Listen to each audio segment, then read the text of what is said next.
जय हिंद दोस्तों। कल 18वीं लोकसभा के परिणाम घोषित हो चुके हैं और परिणाम ऐसे रहे कि लोगों के मन में कन्फ्यूजन हो गया यार कि अब प्रधानमंत्री कौन बनेगा। क्या नरेंद्र मोदी फिर से प्रधानमंत्री बनने वाले हैं या राहुल गांधी फिर से प्रधानमंत्री बनेंगे। ये मन में लोगों के कन्फ्यूजन हो गया। तो इस कन्फ्यूजन की वजह क्या रही। दरअसल टोटल लोकसभा की 543 सीटों के लिए इलेक्शन हुआ था। ध्यान से समझना, सारी चीज़ें क्लियर हो जाएंगी तुम्हारी। 543 सीटों के लिए इलेक्शन हुआ था, जिसमें से मैंने तुम्हें बताया कि अगर किसी भी पार्टी को अपनी सरकार बनानी तो लगभग 272 सीट उसे जीतनी पड़ेगी। किसी भी पार्टी को अगर अपनी सरकार बनानी, चाहे तुम्हारी ही पार्टी हो, अगर तुम चाहते हो कि भारत के ऊपर शासन करें तो तुम्हारी पार्टी को लगभग 272 सीट जीतनी पड़ेगी कम से कम। अगर इससे कम तुम जीतते हो तो तुम्हारी पार्टी सरकार नहीं बना पाएगी। अब जरा आंकड़े देख लो। यहाँ पे भारतीय जनता पार्टी को 240 सीट मिली। क्या ये इस आंकड़े को पार कर रही? तो आंसर है नो। कांग्रेस कुछ 100 सीट मिली। क्या इस आंकड़े के पार कर रही? तो ये तो आसपास भी नहीं है, पार तो बाद में करेगी। तो अब ये हो गया कि कोई भी सिंगल पार्टी अपने दम पे सरकार नहीं बना सकती। क्यों? क्योंकि उसे जितना टारगेट रखा गया था 272 का, वो किसी भी पार्टी ने, चाहे कांग्रेस, सपा, बसपा, भारतीय जनता पार्टी, आम आदमी पार्टी या तृणमूल कांग्रेस, किसी भी पार्टी ने वो आंकड़ा पार नहीं करा। तो इस वजह से अब ये क्लियर हो गया कि कोई भी सिंगल पार्टी अपने दम पे सरकार नहीं बना सकती। तो अब सरकार बनाएगी कैसे? तो सरकार कैसे बनाएगी? गठबंधन सरकार बनाएगी। गठबंधन सरकार मतलब जो और दल हैं उनसे कहोगी आ जाओ हमारी सपोर्ट में और हम क्या करेंगे, सरकार बनाएंगे मिलकर। इसे क्या बोलते हैं? गठबंधन सरकार बोलते हैं। तो इसलिए मैं तुमसे यहाँ पर ये बताना चाह रहा हूँ, दरअसल हुआ क्या था, एक ग्रुप हुआ करता था जिसे बोलते हैं हम NDA, नेशनल डेमोक्रेटिक अलायंस। एक ग्रुप है INDIA, the Indian national development inclusive alliance. ये इलेक्शन से पहले बना था। इसमें टोटल पार्टी कितनी है? 41। इसमें कितनी थी? 37। अब हुआ क्या देखो, अगर ये कांग्रेस जीत जाती अकेली फिर तो कोई दिक्कत ही नहीं थी, या भारतीय जनता पार्टी जीत जाती 272 सीट, तो ग्रुप ज़्यादा मायने नहीं रखता। ना तो NDA मायने रखता, ना ही INDA मायने रखता, यानी कि इंडिया ग्रुप मायने रखता। अब हुआ क्या है, कोई सी भी सिंगल पार्टी ने जब इतनी सीट नहीं हासिल करी तो ये ग्रुप अपने आप में ही क्या हो गए, महत्वपूर्ण हो गए। क्योंकि जितने भी इस ग्रुप में पार्टी हैं, अगर कोई इन्हें नाराज कर दे, मान लो भारतीय जनता पार्टी है, वो अपनी सरकार बनाना चाहती और उसके ग्रुप में इतने सारी ये पार्टी हैं, अगर इनमें से वो किसी को भी नाराज कर दे तो वो क्या हो सकता है, इस वाले ग्रुप में चली जाएगी और इस ग्रुप में चली जाएगी तो फिर इनकी सरकार नहीं बनेगी। तो ऐसे ही अगर ये मान लो इसे तृणमूल कांग्रेस को नाराज कर दें और ये ममता बनर्जी यहाँ से उठकर इधर आ जाए तो क्या होगा, इनका तो वैसे भी सीट नहीं, अभी देखो बताऊंगा, अभी इनकी वैसे भी सरकार नहीं बनने वाली। क्यों नहीं बनने वाली अभी बताऊंगा। लेकिन अगर ये इधर आ जाए तो इनकी सीट निश्चित तौर पर कम हो जाएगी, लगभग 29, क्योंकि इन्हें इतनी सीट मिली हुई। तो जैसे इस ग्रुप को समझ लो, बीजेपी इस ग्रुप में कौन है? भारतीय जनता पार्टी, शिवसेना है, शिंदे ग्रुप, जनता दल है, तेदेपा है, तेलुगु देशम पार्टी, जदयू है, रालोद है, जनसेना है, हम हैं और अपना दल है। टोटल ऐसे इसमें 41 दल है। सहारा नहीं लिख सकता, स्पेस मेरे बोर्ड में थोड़ा कम है।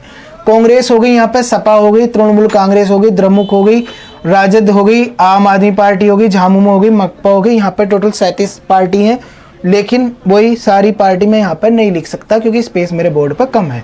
तो इसे 4 सीट मिली, कभी यहाँ पे 41 समझ लो। टोटल इस ग्रुप में कितनी पार्टी है? 37, और इसमें कितनी है? 41। इसकी जो 41 पार्टी, इन्हें सबको मिला के इनकी जो NDA की, मैं खाली यहाँ पे एक पार्टी की बात नहीं कर रहा, यहाँ पे NDA ग्रुप जो है इसे टोटल सीट कितनी मिल गई? लगभग 292-93 के आसपास सीट है। एक आध ऊपर नीचे हो सकती है, कोई दिक्कत नहीं है, एक आध सीट से फर्क भी नहीं पड़ रहा, हो सकता है ऊपर नीचे हो। ये जो INDA ग्रुप है इसे टोटल सीट मिली है लगभग 235 या 38 के आसपास। चलो 238 लिख दूं मैं, कोई दिक्कत नहीं है, बढ़ती लिखनी चाहिए, घटती नहीं लिखनी चाहिए। तो टोटल 292 सीट इसे मिली है, इस ग्रुप को, NDA ग्रुप को। और INDIA एक ग्रुप है जिसकी सबसे बड़ी पार्टी कौन सी है? कांग्रेस है। इस ग्रुप को टोटल सीट कितनी मिली है? 238। अब तुम मुझे एक बात बता दो, मैंने मेजोरिटी के लिए क्या बताया था कि वो पार्टी या वो ग्रुप शासन करेगा भारत पे जिसे लगभग 272 सीट मिली होगी। अब तुम बताओ, इस ग्रुप को मिल रही 238, इस ग्रुप को मिल रही 292, तो कौन सा ग्रुप सरकार बनाएगा? ये वाला जिसकी सबसे बड़ी पार्टी भारतीय जनता पार्टी है और प्रधानमंत्री का चेहरा कौन है? नरेंद्र मोदी जी, या ये वाला ग्रुप जिसकी सबसे बड़ी पार्टी कौन सी है? कांग्रेस, और इसका चेहरा कौन है सबसे बड़ा प्रधानमंत्री पद के लिए? राहुल गांधी जी। तो बताओ कौन बनेगा प्रधानमंत्री? तुम ही बताओ ना, ये सबसे बड़ा प्रश्न तुम्हारा यही तो कि कौन बनेगा भारत का प्रधानमंत्री। तो कौन बनेगा, ये जो ग्रुप है इसका ही बनेगा निश्चित तौर पे, क्योंकि इनके द्वारा जो टारगेट दिया गया था वो पूरा कर लिया गया 272 सीट का। तो अब इस वजह से इनकी ही सरकार बनने वाली है, यानी कि एक बार फिर मोदी सरकार आने वाली है। लेकिन अभी मन में लोगों की क्या दिक्कत आ गई, चलो ये तो हो गया, लेकिन अभी गठबंधन सरकार है तो इस वजह से एक थोड़ी दिक्कत कल ये हो गई। एक व्यक्ति हैं नीतीश कुमार और एक है चंद्रबाबू नायडू। ये दोनों ऐसे व्यक्ति हैं, ये कभी भी जब भी लगता है कि हाँ कुछ दिक्कत है तुरंत पाला बदल लेते हैं, कोई सी पार्टी हो चाहे इन्हें कोई फर्क नहीं पड़ता, अपना फायदा ये देखते हैं। तो इस वजह से ये बोला जा रहा था, क्योंकि राहुल गांधी जी के द्वारा इन दोनों व्यक्तियों को कॉल करी गई, तो ये बोला जा रहा था कि ये दोनों ग्रुप जो हैं, जो अभी किसके साथ है, एनडीए के साथ हैं, नीतीश कुमार और चंद्रबाबू नायडू, ये दोनों किसके साथ है, एनडीए यानी कि भारतीय जनता पार्टी के साथ है, कि ये इन्हें छोड़ के इसमें शामिल हो सकते हैं। लेकिन तुम्हें पता है भारतीय जनता पार्टी तोड़ जोड़ में माहिर है, वो तो किसी भी राज्य की सरकार गिरा देती, इतनी मतलब इस तरीके दिमाग से खेलती, तो वो अपने यहाँ से इन्हें कैसे यहाँ से जाने देती। और लास्ट में आते आते ये क्लियर हो गया कि ये दोनों आदमी एनडीए ग्रुप के साथ रहेंगे और इनके साथ ही मिलकर सरकार बनाएंगे। तो अब ये तो पक्का हो गया 101% कि फिर से सरकार नरेंद्र मोदी जी की आएगी। लेकिन भारतीय जनता पार्टी की अकेली की सरकार नहीं होगी, पूरे ग्रुप की होगी, जिसे बोलते हैं हम एनडीए, नेशनल डेमोक्रेटिक अलायंस। अब इन जो इस ग्रुप में पार्टी हैं और इनकी भी चलने वाली है इस सरकार में, क्योंकि किसी भी पार्टी को मैं बता रहा ना यहाँ पे, आप अकेले दम पे वो जीतती नहीं। तो अब मान लो ये कांग्रेस जीत जाती, यानी कि इधर से ये सरकार बनाते, तो कांग्रेस को इन पार्टी की सुननी पड़ती, क्योंकि ये मिल रहे हैं तभी तो जाकर इनकी इतनी सीट होती। जब ये साथ नहीं देते तो अकेले क्या करते, कहते ना अकेला चना भाड़ नहीं फोड़ सकता। तो वही कंडीशन इस समय हो रही भारत में। फिर से गठबंधन सरकार आने वाली है, कोई दिक्कत नहीं है, कोई सी भी सरकार है, हमें कुछ नहीं लेना, हमने वोट डाला, अपना हक निभाया। हम बस उम्मीद ये कर सकते हैं कि जो भी सरकार आएगी भारत का नाम रोशन करेगी विश्व के पटल पर। लेकिन एक बात मैं यहाँ पे तुमसे बताना चाहता हूँ कि भारतीय जनता पार्टी के जो समर्थक थे उनके मन में थोड़ा सा मतलब वो जीत की खुशी नहीं मना पा रहे। क्यों? क्योंकि भारतीय जनता पार्टी के द्वारा इलेक्शन से पहले ये नारा दिया गया था, अब की बार 400 पार। 400 तो छोड़ो, 300 पार नहीं कर पाए ये भाई साहब। देख रहे हो यहाँ पे कितनी की जरूरत थी, 272 सीट की जरूरत थी, मतलब बहुमत साबित करने के लिए 240 सीट लिए बैठे हैं। ये दिक्कत हो गई ना यहाँ पे, मतलब 300 सीट भी ये पूरी नहीं कर पाया, पूरा ग्रुप मिला के भी। तो इस वजह से भारतीय जनता पार्टी के खेमे में थोड़ी सी क्या है, एक तरीके से उदासीनता का माहौल है।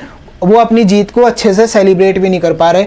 तुमने ये इस तरीके का हो गया जैसे मान लो तुम पेपर देख के आए हो और तुमने उम्मीद ये लगा ली कि मेरा पेपर तो बहुत अच्छा गया, मेरे इस बार 100 में से 75 नंबर आने वाले, और हो मतलब रिजल्ट में क्या होगा, रिजल्ट में 33 नंबर ही आए 100 में से, यानी कि पासिंग मार्क्स ही आए। तो उस समय तुम्हारी कंडीशन इस तरीके की बन जाएगी जो इस समय भारतीय जनता पार्टी की बनी हुई है। लेकिन मैं दोस्तों यहाँ पे भारतीय जनता पार्टी की बुराई नहीं कर रहा या कांग्रेस की तारीफ नहीं कर रहा, मैं तुमसे सिर्फ एक भारतीय राजनीति के परिप्रेक्ष्य में क्या चीज़ सही है क्या गलत है वो तुम्हें बताने की कोशिश कर रहा हूँ। एक चीज़ यहाँ पे समझो, एक पार्टी है कांग्रेस, छोड़ेंगे किसी को नहीं, अगर पार्टी इसे नहीं छोड़ रहे तो इसे भी नहीं छोड़ेंगे। कांग्रेस है जिसने लगभग इस देश पर 70 साल शासन करा, इस देश की बहुत ही ज़्यादा महत्वपूर्ण पार्टी है। अंग्रेजों के ज़माने से ये काम करती आ रही थी, नेहरू जी इसमें काम कर चुके, इंदिरा गांधी जी इसमें काम कर चुके, और तुम्हारे लाल बहादुर शास्त्री इस पार्टी से प्रधानमंत्री रह चुके। तो एक ऐसी पार्टी थी जो बहुत ही ज़्यादा लोगों की उम्मीदों से जुड़ी हुई थी, लोग बहुत ही ज़्यादा पुरानी थी, लोग पहले से इन्हें वोट देते आ रहे थे।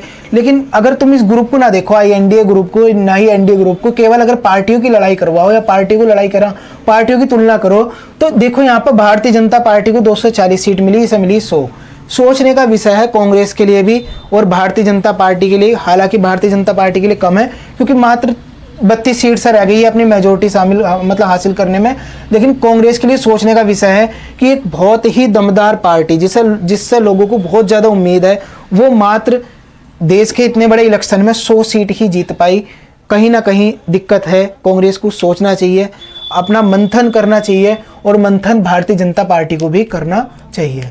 तो दोस्तों ये था आज का लेक्चर। आई होप तुम्हें समझ में आ गया होगा कि कौन प्रधानमंत्री बनने वाला, कौन प्रधानमंत्री नहीं बनने वाला।